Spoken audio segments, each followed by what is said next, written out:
Gloves Off is always on point. On point. Bringing you the best on current issues, community affairs, and the happenings around us. This segment of Gloves Off is brought to you by The Best, so pay them a visit. Check them out. This is Gloves Off.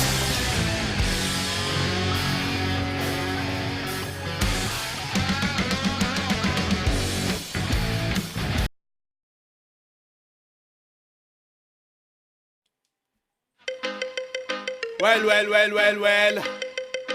You're listening to Gloves Off with Professor Buitrón.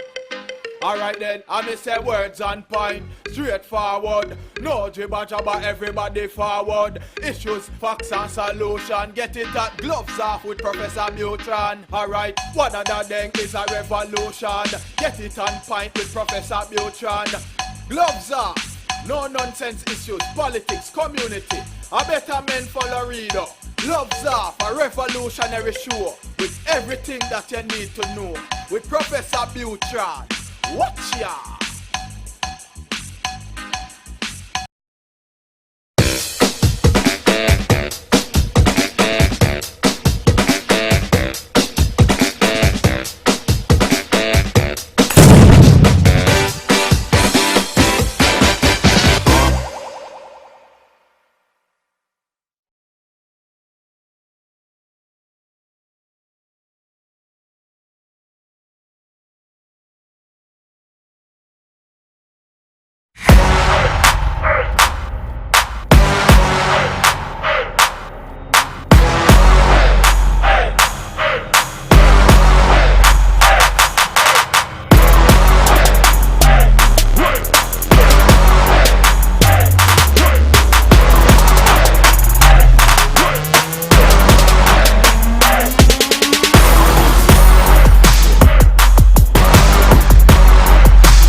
Back at you with Gloves Off, and I'm Professor Buitrón, and today I have a dear friend and a great commissioner, and his name is Jesse Gonzalez. How are you doing, Jesse? Oh, appreciate you having me again. No, thank you, and thank you for going on. What's going on with the county?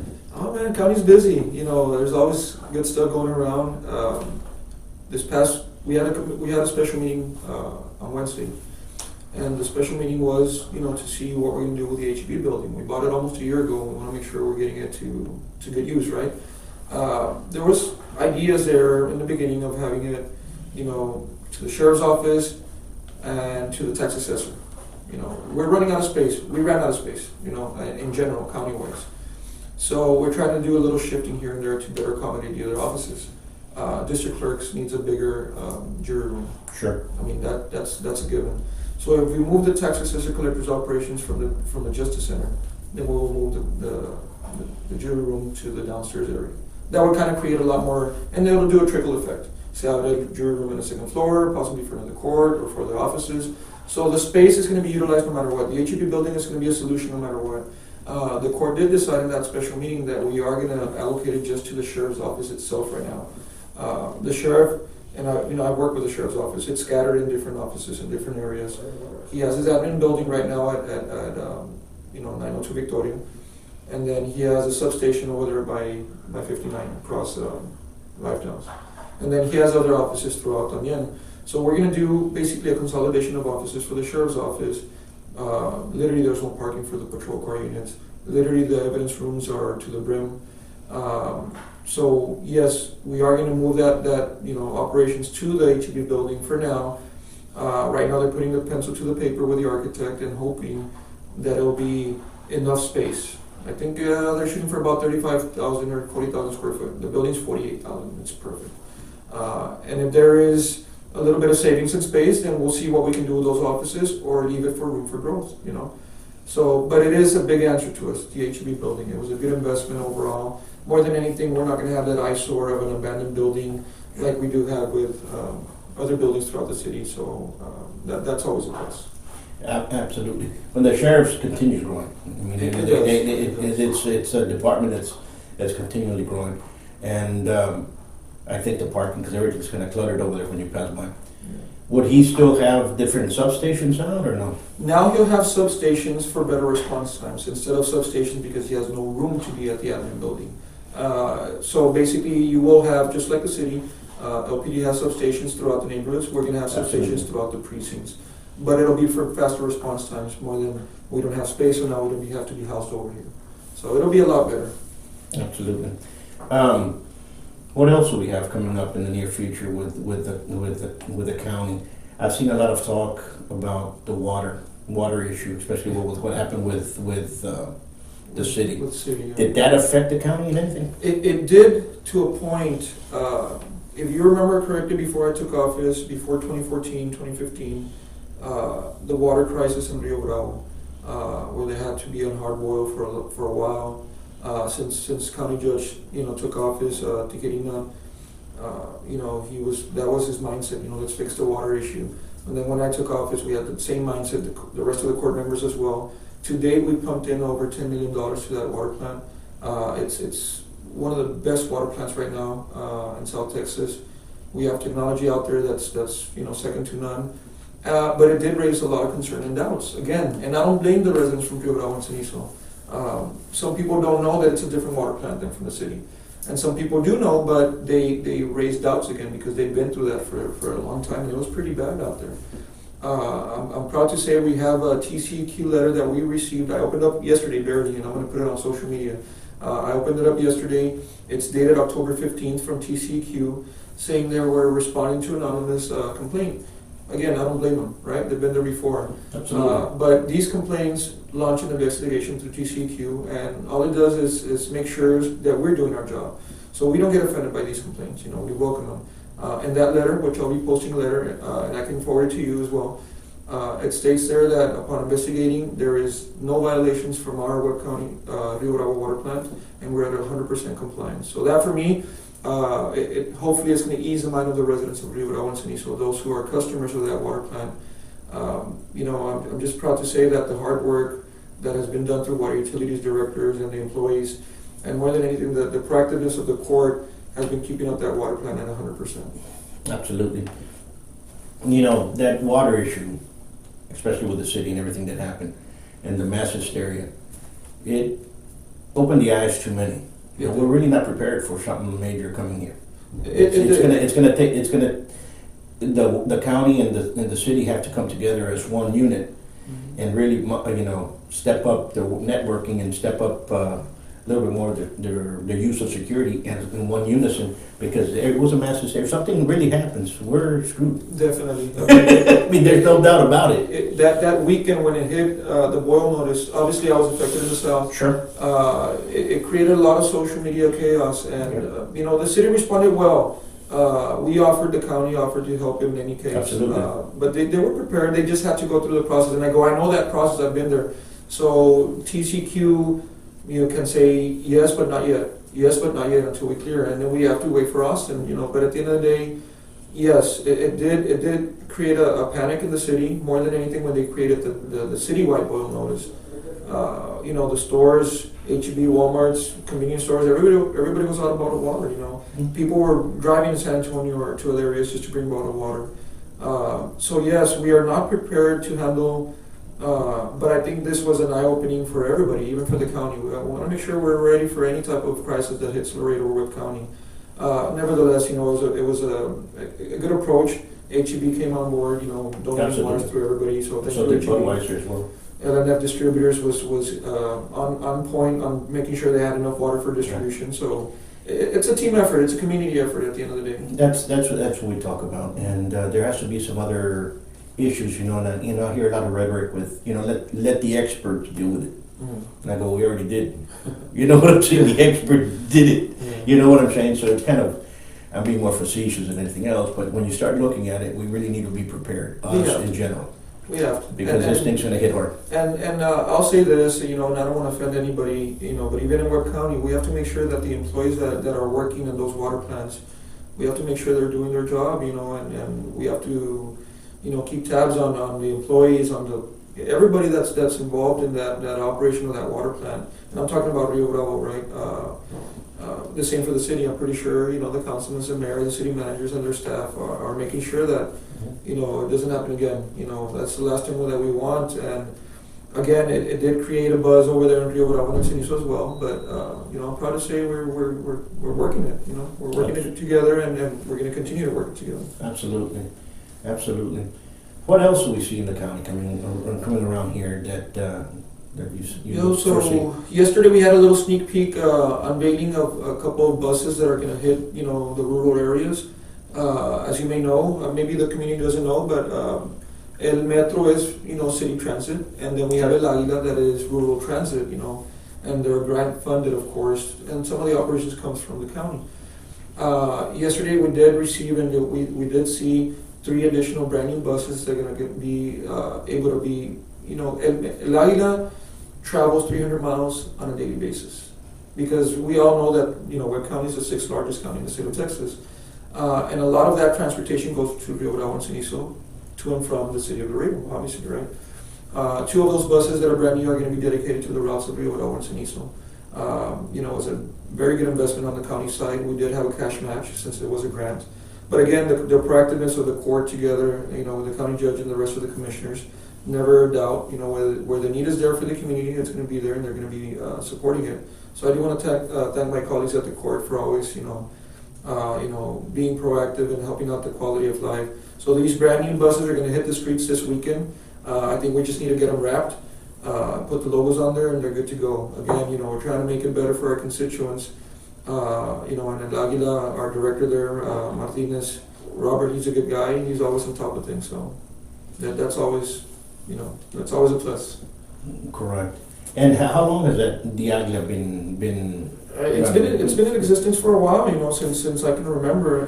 But I did check and I did ask, when's the last time that we, got some new fleet or replaced old buses with new buses? And Mr. Martinez said that the last time it happened was 5.5 years ago. Okay. So again, 300 miles a day on those buses, they back and forth every day. It adds up. It adds up. So I'm proud to say, we're moving forward and we're coming. Awesome. Do some of that fleet go to the Quad Cities? Yes, the 3rd bus is actually going to be dedicated to the Quad Cities, with Commissioner Tijerina and myself share that responsibility over there. So yes, the 3rd bus is going to be dedicated for the Quad City, and the other 2 are going to be dedicated for Rio Bravo and Cenizo. Absolutely.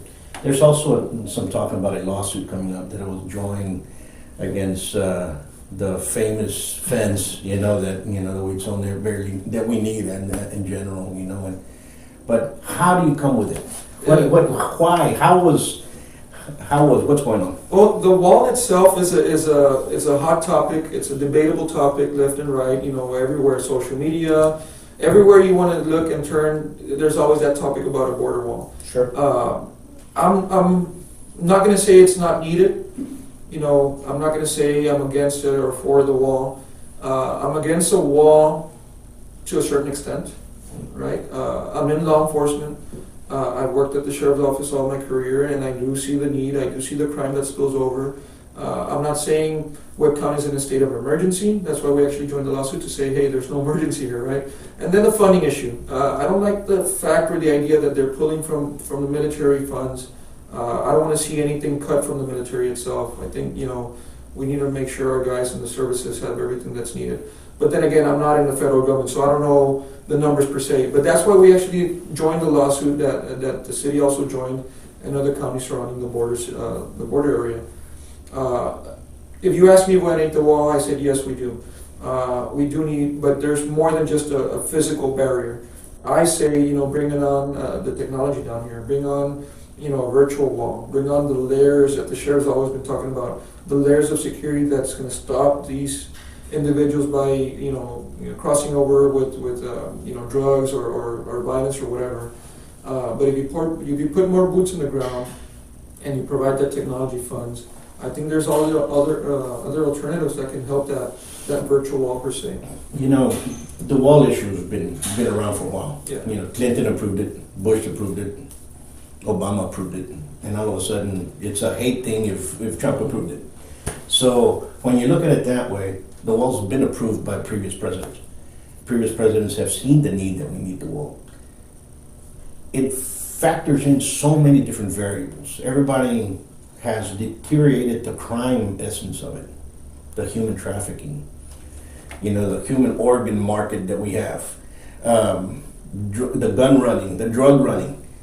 Everybody kind of just put all that aside and says, oh, we hate Mexicans. We don't hate Mexicans. No. You know what I'm saying? We don't hate them. Mexicans. You know what I'm saying? And we're like, there's no hate to say that we want a little more security. But the problem I think that I see here is that feelings have crossed lines with what we actually need. I think for the longest time, Congress has been a problem. And why do I say Congress? Because they're the ones that control the immigration laws and what they can do and what they can't do. And our immigration laws are backdated. They haven't been touched in many, many years. And when they do something, they take forever to do. You understand what I'm saying? So there's double standards for different people. Right. It seems that there's a double standard from people from the Middle East in comparison to Latin Americans. So all that factors in. Let's put immigration aside. Okay, let's get our feelings out of the way.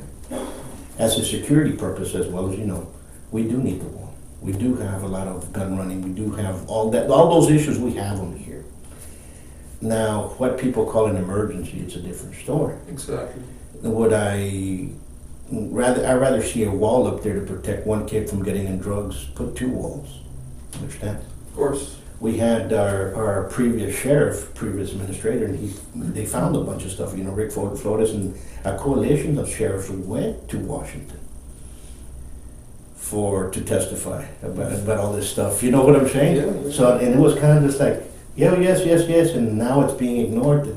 It's been around for a while. Exactly. Now, I don't, those issues with the young girl that got killed over in Rio Bravo, remember, last year, by the Border Patrol that shot the young girl that she was from Guatemala. We don't want things like that to happen. I think there's so many different variables that, what are we actually here for? Are we protecting human lives? Or we're trying to protect our ego and our feelings? And I'm for protecting human lives. I hate to see a trailer with 30 people that are just dead in a parking lot in Walmart. I don't want to hear that. I don't want to see that. You know what I'm saying? So we're like, something's wrong. Yeah. Something's definitely very, very wrong that we really have to look at.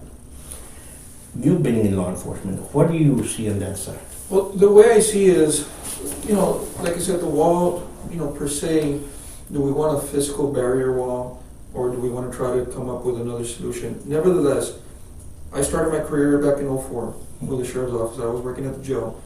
And in 2004, 2005, if I remember correctly, it was one of the toughest years for spillover violence. Sure. There was a lot of, target hits. There was a lot of killings. We did notice it. We did see it. Now it kind of like died off a little bit. But again, what's to say it's not going to happen again? Yeah. We want to make sure we're prepared. And in the law enforcement, you're always going to be that proactive approach, not the reactive approach. Don't wait for it to happen. So I agree. We do need some type of a barrier there. It may be a physical barrier or a virtual barrier. Again, my view is if we can do a virtual barrier, layers of security. And I'm literally quoting the sheriff here: more border patrol, more sheriff's office, more PD over in the outer layers. Air support, water support, virtual support. I think it could be a win-win.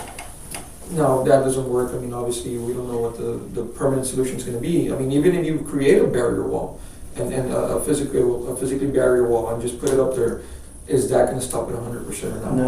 No. Everybody always has that debate, and you always see the debate from certain groups. Well, drugs. We're the ones that use the drugs, that's why they bring them over here. Okay. Well, okay. Well, I don't use drugs. Yeah. Never have. You know what I'm saying? Clean as a whistle. You know what I'm saying? So when I look at that and hear that, no, we don't use drugs. Is there a lot of people that make money because of drugs? Yes, a lot of people do that. Is there people that use drugs? Yes, there is. But we need to get them help. Exactly. But what do? We incarcerate the drug user. And they become a better criminal. They come out better in knowing how to be, you know what I'm saying? So you're like, So it's not being fixed. Mm. You know what I'm saying? We're spinning in the mud. And then you hear the other one. The drugs are not passed through the river. They're passed through the ports of entry. It's through all over. You know what I'm saying? We've And seen it through then all- you look at that and you say, wait a minute. If they're passed through the port of entry, then you're saying that our federal agents and the bridges and then our checkpoints aren't doing their job. You know what I'm saying? So we're like, Yeah, the drug problem has no limits. I mean, they're gonna try to fly it through drones. They're gonna try Sure. to cross it through tunnels, through the water, through the ports, everywhere. They have no limits. The criminal element's always trying to find a solution. That's why I always say, you know, the law enforcement community needs to stay one step ahead of them and be in a proactive approach. I mean, yeah, the wall is going to be a continued talk, a continued debate, a continued issue.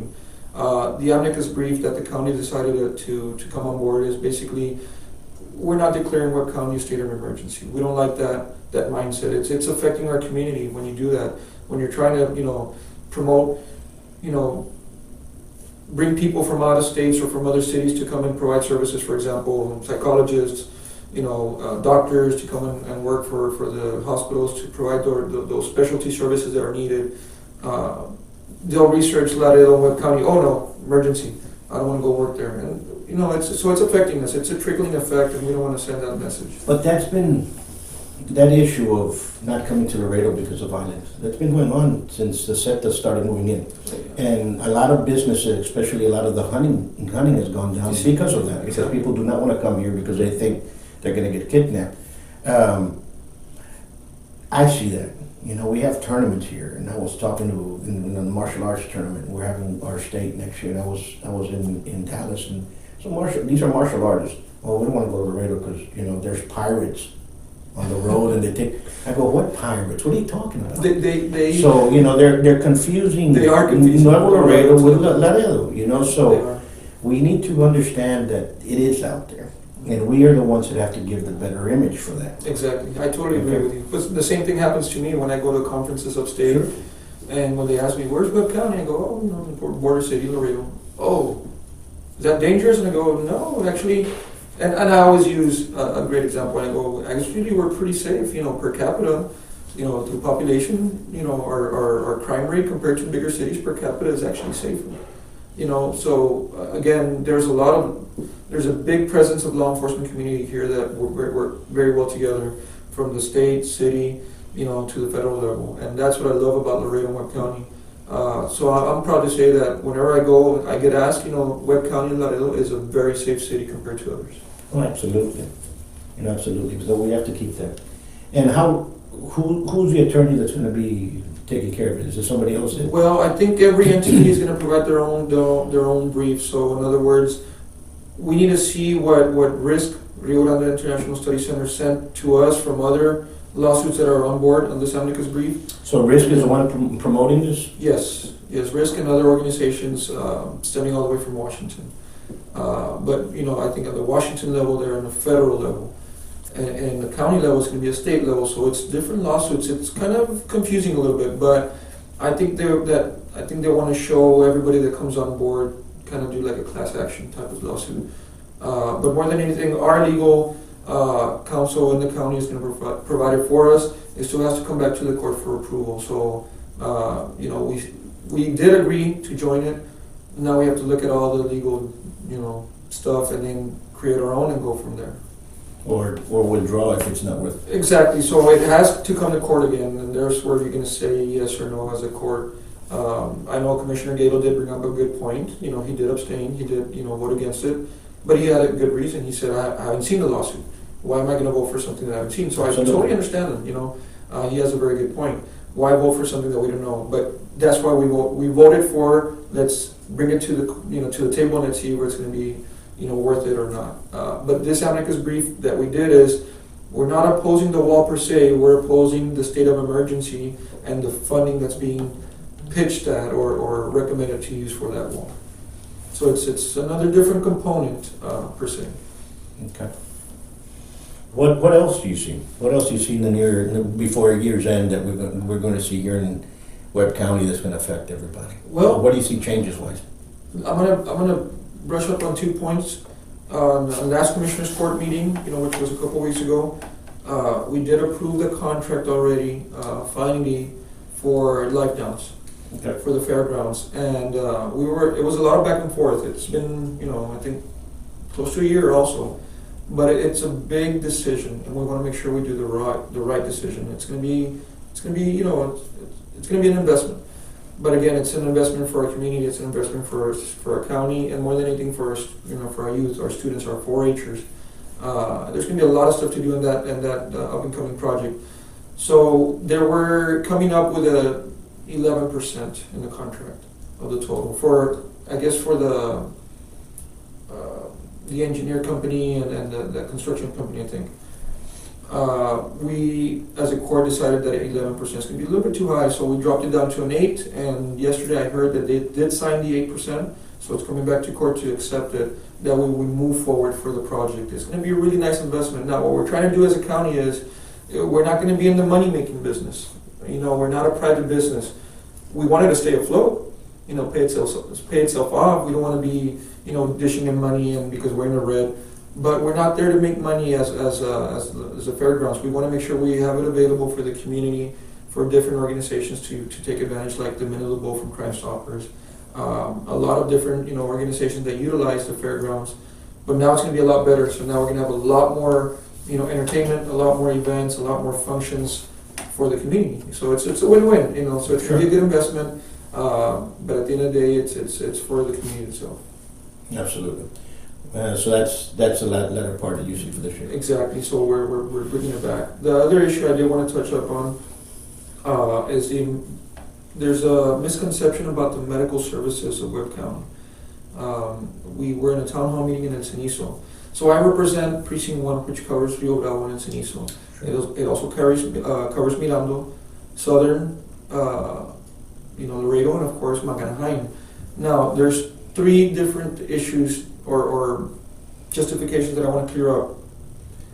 Laredo is part of the county, but Laredo is an incorporated city. So Laredo has their Laredo Fire Department. Laredo has Laredo Police Department, their own medical services, right? The county's part in the rural areas that are not incorporated, that are sole dependent on the county, like Maganahain and La Presa community, the Quad City, Mirando, El Tembruni, and Aguilares, they do not belong to a municipality. They are not an incorporated city, so they depend solely on us. So we, the county, and even in Mines Road, the Botines area, there's a lot of areas that are non-incorporated that depend solely on the county. So the county we do have a contract. We do have medical services. We do have a fire department already that are for those unincorporated parts of the county that depend solely on us, right? Rio Bravo and Encinizo are very unique, and I'm here to kind of just clear it up a little bit. They're both incorporated cities. They both have their own municipalities, and they both have their governing bodies. Sure. So they both have a mayor and their city commissioners, both cities, right? But they also fall in the county, right? So we have a contract with our medical services. They respond to the rural areas. The cities of Rio Bravo and Encinizo, by charter, have to have their own medical services, just like the city of Laredo. Absolutely. Their own PD, their own fire department, which obviously they're smaller cities, so they struggle, and I understand that. So we're there to help out, right? Our subcontract or our contract with our medical services provide mutual aid calls. What are mutual aid calls? Well, they're mutual aid calls that if there's not an emergency anywhere else in the county, there's a standby, ambulances, 1 or 2 or 3, whatever it may be. And if there's a medical emergency that arises from Rio Bravo and Encinizo, they'll attend to it. because if they dial 911, they reach the county, and they'll file the sheriff's dispatch, and they'll dispatch the ambulance service. They will respond. Life-threatening issues, they will respond. And what it's called mutual aid because even if I'm at home in the city of Laredo, in my house, right, where I live, and I call for an ambulance, who's going to pay for that ambulance? It's going to be on me, on the patient, right? Absolutely. We all know that. So if I have insurance or not, the bill's going to come to me. Those mutual aid calls, they don't bill the patient, they don't bill the city of Rio Bravo or Encinizo, and they don't bill the county. So that's why it's called a mutual aid. So who's losing out? The company. They're putting their part, and we love what they're doing because obviously they're not charging us. They're on contract with us, but they're on contract to respond to other type of emergencies within the county. So we're proud to say that they're providing services for free, and the constituents from Rio Bravo and Cenizo, some know, but some don't know how it works, right? There was an instance where they responded to a little boy that was complaining about an incident. They responded to it in Cenizo. The little boy, I think the parents were saying, no, he's okay, and the little boy was saying, no, I'm okay, you know. And they noticed something different, so the paramedics are trained, and certified paramedics, they say that we need to evaluate him or whatever. Upon lifting up his shirt, he had a tire mark across his body. So they literally took him, and they airlifted him to San Antonio, and he had internal bleeding. If they wouldn't have responded, if they wouldn't have checked him out completely the way they need to, that little boy maybe would have not been here today. So we do provide life-saving services. We do. They just cannot solely depend on the county, and I'm talking about the municipalities. They have to get their own. They have to, because, and we're not saying we're not there for them. We are, but we need to work it together. What many say, and many have a question is, eventually they're probably going to be annexed, just like Del Mar was annexed, because the city is growing so vastly that they're probably going to be annexed. I've had constituents tell me, why can't you do it completely without the city? And I told them, we can. We, the county, can. What, annex them? Well, provide the services, provide more sheriff's office, provide more ambulances. And I said, the solution here, and they don't want it, it's going to be unincorporated. Unincorporate, break up the city, so it will no longer be a city, so they won't have a mayor, they won't have city commissioners, and then the county has to step in. It's not that, we can't say no now. We have to, you know. Of course, it's our duty. But it's our duty, exactly, by statute. we're mandated by the state to provide, but they won't do that. They've been incorporated since 30 years or whenever they were in existence. They decided to do it for whatever reason. Another example is the water plant. The Rio Bravo water plant belonged to Rio Bravo and Cenizo years ago. They couldn't take care of it.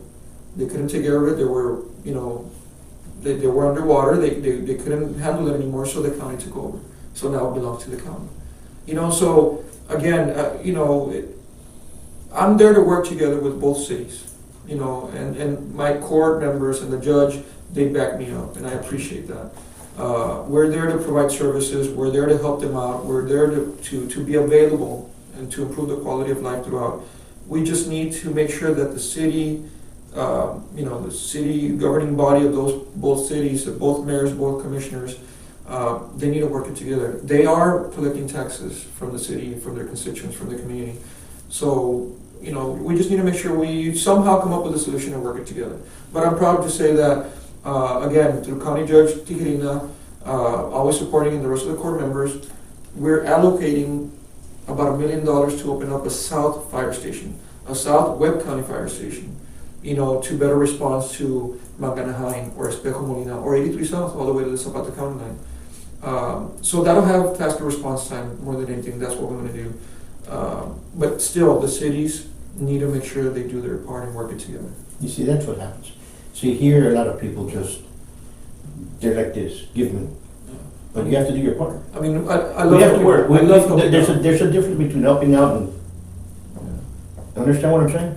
And everybody will, but you also have to help yourself out. You know what I'm saying? You have to, and that's where issues come of age, and that's, But we'll continue to work it. Of course. We the county. I have faith in the county that they're going to do that. I see that.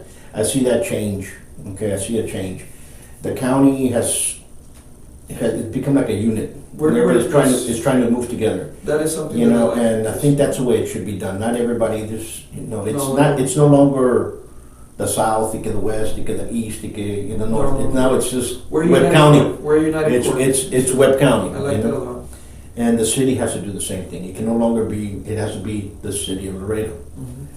Because when you get elected, even though you're elected for a precinct, you're what? Webb County Commissioner. We have responsibilities in the whole county. And so what your vote affects everybody else's in the county, not only in the south. It affects everybody. That's just the way it is. It affects the taxpayers. It affects everybody. And I want to thank you for coming here. Do you have anything else to tell the folks out there? More than anything, I do want to encourage everybody, follow my page on social media, Facebook and on Instagram, Commissioner Jesse Gonzalez, because there you would see every up-to-date information that becomes available within the county and city as well But more than anything, projects that are coming forward, events that are available for the community for free, either medical service events or just community-based events for the family. I encourage everybody to follow me on social media. It's always an ongoing, project with me. I love staying proactive. I love being out there. But a lot of people don't know what's out there for the community. Absolutely. We're having some great events for the veterans coming up in November. We're having some great events for Thanksgiving as well. We're going to be giving out some turkeys for the community that's in need. So just, again, follow me on social media, Commissioner Jesse Gonzalez. It's actually me, the one that responds. I love it because any questions, concerns, comments, ideas, I'm open for it. I'm big on constructive criticism. I'm not perfect, I know that.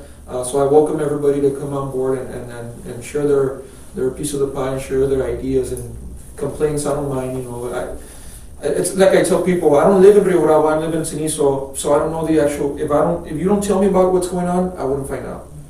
So I'm welcome to everything. Absolutely. And we want to thank you. And folks, the need to go out there and vote is right now. Okay? And there's a funny vote out there for Texas state income tax. And you have to vote yes for a no. So remember that. Vote yes for a no. Correct. Make sure you read the language correctly. Absolutely. It's confusing. Well, thank you. Oh, appreciate it, Professor. Thank you. Until next time, peace. Thank you.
Gloves Off is always on point. On point. Bringing you the best on current issues, community affairs, and the happenings around us. This segment of Gloves Off is brought to you by the best, so pay them a visit. Check them out. This is Gloves Off.